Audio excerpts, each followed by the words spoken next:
Dear students, आज हम vitamin के बारे में पढ़ेंगे। इससे पहले हम वसा में घुलनशील विटामिन ए, डी और ई के बारे में पढ़ चुके हैं।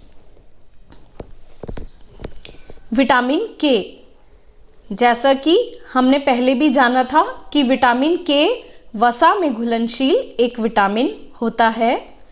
विटामिन के को हम एंटी हीमरेज विटामिन के नाम से भी जानते हैं। एक बार फिर से पढ़ते हैं, विटामिन के को हम एंटी हीमरेज विटामिन के नाम से भी जानते हैं।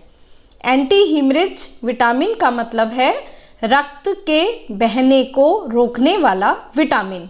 तो यदि एग्जाम्स में आता है कि एंटी हीमरेज विटामिन या रक्त का थक्का जमाने के लिए कौन सा विटामिन चाहिए, तो हम विटामिन के बारे में बताते हैं। विटामिन के हमें भोजन के द्वारा तो प्राप्त होता ही है, साथ ही हमारी छोटी आंत में कुछ ऐसे बैक्टीरिया होते हैं जो विटामिन के का निर्माण हमारे शरीर में भी कर लेते हैं। विटामिन के स्रोत। विटामिन के हमारे भोजन में विटामिन के1 और विटामिन के2 की फॉर्म में पाया जाता है। हरी पत्तेदार सब्जियां और कुछ अन्य सब्जियां जैसे कि पालक, ब्रोकली, सोयाबीन आदि में विटामिन के1 के रूप में पाया जाता है, जबकि पनीर, अंडा, लिवर या जंतुओं से प्राप्त जो अन्य खाद्य पदार्थ होते हैं उनमें यह विटामिन के2 के रूप में पाया जाता है। तो इस प्रकार हमने देखा कि जो हरे रंग की सब्जियां होती हैं उन सभी में के1 मिलता है और पनीर, अंडा तथा लिवर में के2 मिलता है। विटामिन के कार्य। विटामिन के का सबसे महत्वपूर्ण कार्य है रक्त का थक्का जमाने के लिए।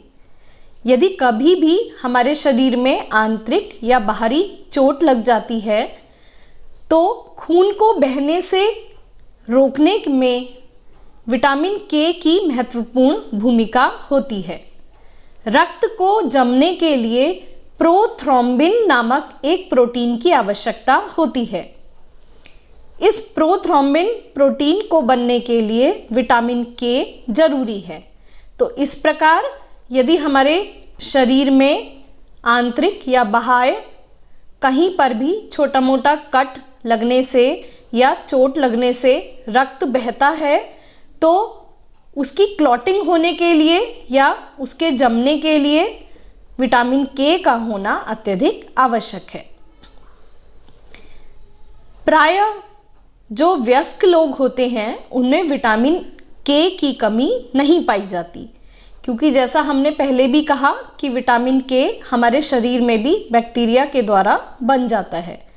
परंतु जो नवजात शिशु होते हैं उनमें विटामिन के की कमी देखी गई है, जिनकी वजह से कई बार उनमें इंटरनल ब्लीडिंग मतलब आंतरिक रक्तस्राव अथवा रक्तस्राव होने पर उनका खून बहना रुकता नहीं है, जिस कारण नवजात शिशुओं को विटामिन के का एक इंजेक्शन सामान्यतः दे दिया जाता है, जिससे उनके शरीर में विटामिन ए की कमी पूरी हो जाती है।